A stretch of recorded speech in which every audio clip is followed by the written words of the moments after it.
arkadaşlar, bugün sizlerle beraber Hilton Otel'e geldik arkadaşlar. Bugün havuzda yüzüyoruz. Şimdi arkadaşlar şu maskenin şeylerinden bahsedeceğim. İçine alıp maskeyi arkadaşlar tükürüyoruz. Sonra bir suya değdiriyoruz. Bu şekilde maskenin nemleri geçmiş oluyor. Hadi o zaman bir de güzel kamerayı izleyelim. Teyze taktı. Evet. Şöyle.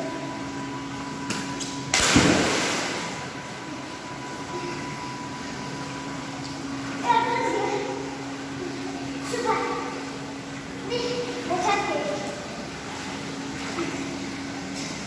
Tabii dikkat edin siz. Benim gibi bağımlılık yapmayın. Gözlerinizden bir şey kaçırmıyorsunuz. Arkadaşlar.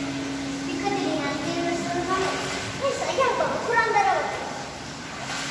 Mesela ben söyleyeyim.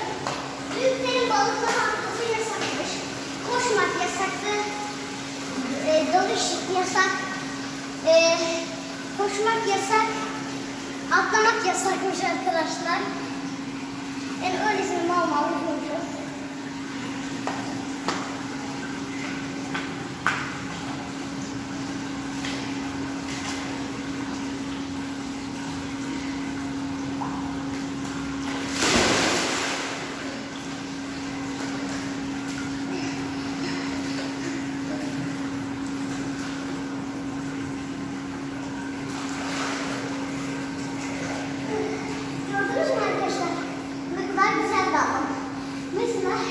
Şimdi suyun dibine takla atmayı deneyeceğim. Kaçıncı dakikası baba videonun? Evet. Mesela ben yarıya. Bunu sudayken de yapabilirsiniz arkadaşlar. Hop. Dağların şimdi dalıp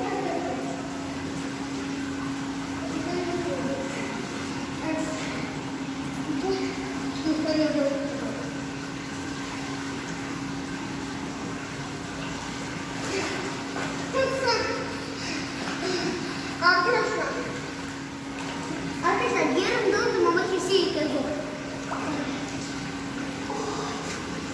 Biliyordum arkadaşlar.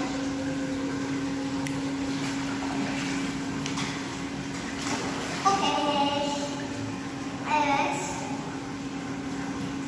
Arkadaşlar. Şimdi size bir tane daha deney yapacağız.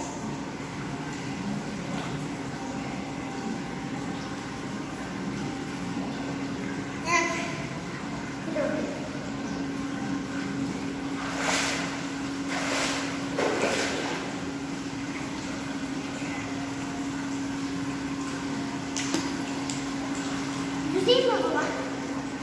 Bakıyorum.